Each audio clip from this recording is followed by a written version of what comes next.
여러분, 저와 여러분들은 동역자입니까? 아니면 동업자입니까? 당연한 질문을 했죠.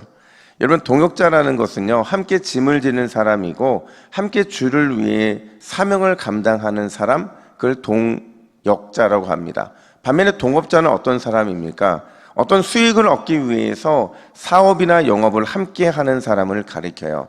따라서 저와 여러분들은 절대로 동업자가 될 수가 없어요. 왜냐하면 저와 여러분들은 함께 짐을 지고 함께 주를 위해 사명을 감당하는 동역자가 되어야 되기 때문에 그런 거죠.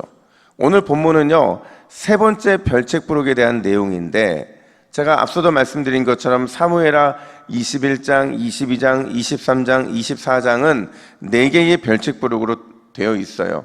이 별책 부록은요, 다윗이 부족한 인생임에도 불구하고 어떻게 하나님께 쓰임을 받았고 또 백성들에게 어떻게 사랑을 받았는지를 보여주기 위해서 일부러 이 속에 포함시켜 놓은 겁니다. 특별히 오늘은요, 다윗과 함께 하고 있는 용사들, 그러니까 동역자들의 목록에 등장하고 있는데, 왜 동역자들의 이야기를 여기에 추가하고 있는지 우리는 두 가지 특징을 좀 살펴봤으면 좋겠어요. 첫 번째가 뭐냐면요, 바로 신뢰라는 단어입니다. 여러분, 사랑으로 뭉쳐진 공동체, 충성으로 다져진 공동체에는 중요한 특징이 하나가 있어요. 그게 뭐냐면 서로 간에 신뢰한다는 거예요. 믿고 따른다는 거죠. 중요한 건 이 신뢰라는 단어가요, 절대로 성경에서 단독으로 사용되지 않는다는 거예요. 아무리 신뢰라는 단어가 좋다고 해도 그 단어가 단독으로 쓰인 적이 없다는 거예요. 그럼 이 신뢰라는 단어가 어떻게 쓰이느냐? 항상 관계 안에서 사용이 되더라는 거죠. 하나님과 인간의 신뢰, 그리고 인간과 인간의 신뢰, 이렇게 관계 안에서만 사용되는 단어가 바로 신뢰라는 단어라는 거예요. 오늘 본문에 보면 다윗과 그의 동역자들, 그 용사들이 얼마나 신뢰를 바탕으로 하고 있는 공동체를 형성했는지를 보여주는데 하나의 에피소드가 등장합니다. 바로 13절부터 17절의 내용인데, 다윗이 아둘람 굴에 있을 때에 혼잣말로 이렇게 얘기해요. 아, 목마르다. 그냥 혼잣말이었어요. 무심코 했던 이 말을 들은 사람들이 있었는데 바로 아비새와 분하야와 그리고 이름이 알려지지 않은 무명의 한 용사였어요. 이 셋이 다윗이 그냥 혼잣말로 했던 아, 목마르다라는 말을 듣고서는 목숨을 걸고 블레셋 진영에 들어가서 다윗을 위해 물을 떠옵니다. 그리고 다윗에게 바치게 되죠. 근데 사실 여러분, 이거는요, 굉장히 무모한 행동이었어요. 왜냐하면 이 세 용사는요, 다윗에게 있어서 너무나도 소중한 사람들이었거든요. 너무나도 중요한 리더들이었어요. 만약 물 한 컵과 이 세 사람을 놓고 비교한다면 이 물 한 컵과는 절대로 바꿀 수 없는 그런 사람들이었다는 거예요. 당연히 본인들도 잘 알았을 거예요. 그럼에도 불구하고 이렇게 무모한 행동을 할 수 있었던 이유가 뭐냐? 이들에게는요, 다윗을 사랑하고 다윗을 믿는, 그러니까 그 신뢰의 마음이 굉장히 컸기 때문에 그렇다라는 거죠. 다윗도 마찬가지였어요. 그 신뢰가 있었기 때문에 다윗은요, 동역자들이 목숨 걸고 떠온 물을 마시지 않습니다. 그리고 다 하나님께 바치면서 뭐라고 말하느냐? 17절 중반절 말씀을 볼까요? 우리 같이 읽습니다. 시작. 이는 목숨을 걸고 갔던 사람들의 피가 아니니까. 무슨 말이냐면 동역자가 생명 걸고 떠온 이 물을 자기는 절대로 맞을 수가 없다는 거예요. 왜냐하면 그 물은 그냥 단순한 물이 아니라 나를 믿고 따르는 사람의 목숨과 같은 물이고 신뢰의 물이기 때문에 그렇다는 거죠. 그러니까 목숨 걸고 물을 따왔던 동역자들의 신뢰를 다윗은 다시 신뢰로 보답하고 있는 모습이 바로 이 내용이라는 거죠. 결국 오늘 본문은 이렇게 마무리됩니다. 17절 하반절 보니까 세 용사가 이런 일을 행하였더라. 그러니까 이 말은 세 용사만 그런 일을 행했다는 것이 아니라 다윗에게 있는 많은 동역자들이, 또 많은 그의 용사들이 이 세 용사처럼 행하는 것을 이렇게 집약적으로 보여주고 있더라는 거죠. 결국에는 다윗 공동체를 한 단어로 표현하면 바로 신뢰고 신뢰의 공동체였다는 것을 보여주는 거예요. 여러분, 믿음은요, 결국 신뢰예요. 사랑도요, 결국 신뢰입니다.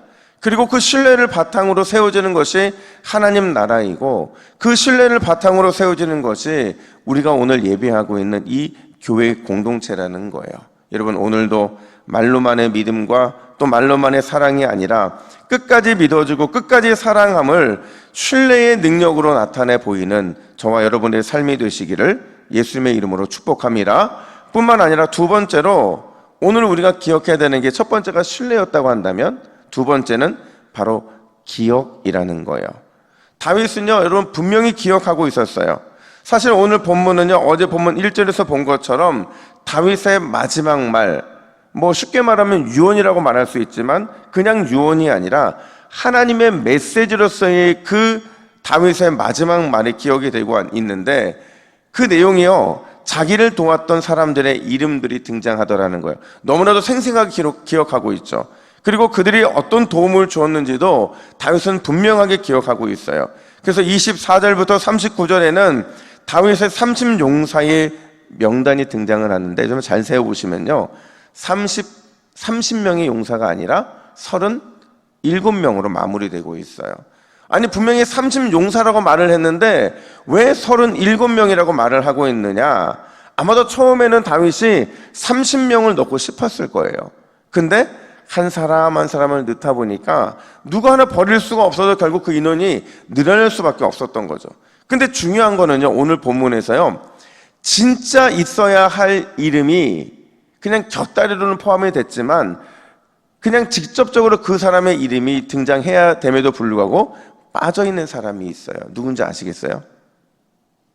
반드시 다윗과 함께 언급이 돼야 되는 다윗 군대의 총사령관, 다윗의 쫓기던 때부터 다윗 곁을 지키면서 모든 굳은 일을 했던 측근, 누군지 아세요? 요압입니다. 요압이요, 다윗의 이 명단에는 들어있지 않아요. 다윗의 누구누구는 명단이 들어있는데 다윗의 이 요압이라는 사람의 명단은 들어있지 않더라는 거죠. 그가 왜 빠졌을까? 그 빠진 이유를 짐작해 볼 만한 게요, 오늘 마지막 39절에 그 힌트가 숨겨져 있어요. 우리 39절 말씀을 같이 한번 읽어볼까요? 39절입니다. 시작. 햇사람 우리아라 이상 총수가 37명이었더라. 자, 여러분, 마지막 사람이 왜 굳이 햇사람 우리아였을까요? 이 우리아는요, 다윗과도 연관이 있는 사람이지만 누구와도 연관이 있어요? 요압과도 연관이 있어요.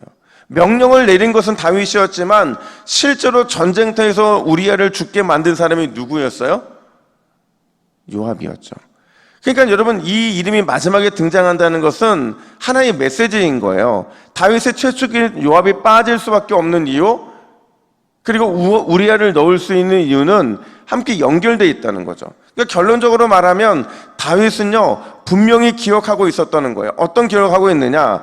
우리아라는 사람이 얼마나 충성스러운 사람이었고 자기의 목숨을 다하면서까지도 전사할 정도로 묵묵히 자기 이름 드러내지 아니하고 충성했다는 사실을 기억하고 있고, 반면에 요압은요, 그냥 우리아 사건뿐만 아니라 두고두고 그의 인생의 목표는 뭐냐면 자기 이름을 드러내는 거거든요. 그 드러내려는 욕심을 버리지 못해서 밧세바 문제에도, 그리고 이외의 항명과 다윗의 왕권을 위협하는 문제에도, 심지어 열왕기상에 등장하는 아도니아의 반역에도 동참했기 때문에 그의 이름을 넣을 수가 없었던 거죠. 따라서 다윗은 그런 요압을 결코 기억하고 싶지 않았다는 거예요. 결국 오늘 이 마지막 모습에서 우리가 뭘 볼 수 있느냐? 궁극적으로 우리 하나님은요, 다 알고 계신다라는 거예요. 여러분, 하나님의 기억은요, 완벽하고 정확하다라는 거예요. 따라서 우리는 늘 살아가면서 뭘 기억해야 되냐면, 다윗도 이렇게 기억하고 있는데 우리 하나님은 나를 어떻게 기억하고 계실까? 하나님은 나를 어떻게 평가하실까를 우리는 늘 잊지 말아야 된다는 거죠. 여러분, 오늘 우리의 목표는 딱 하나예요. 그게 뭐냐면 하나님의 기쁨이 되는 기억으로 살아가는 겁니다. 그리고 충성스러운 주님의 일꾼으로서 기억되는 것, 그것이 우리의 오늘의 목표가 되어서 오늘도 하나님의 기쁨으로 기억되고 충성스러운 주의 일꾼으로 기억되시기를 예수님의 이름으로 축복합니다. 우리 함께 기도의 제목을 같이 읽습니다.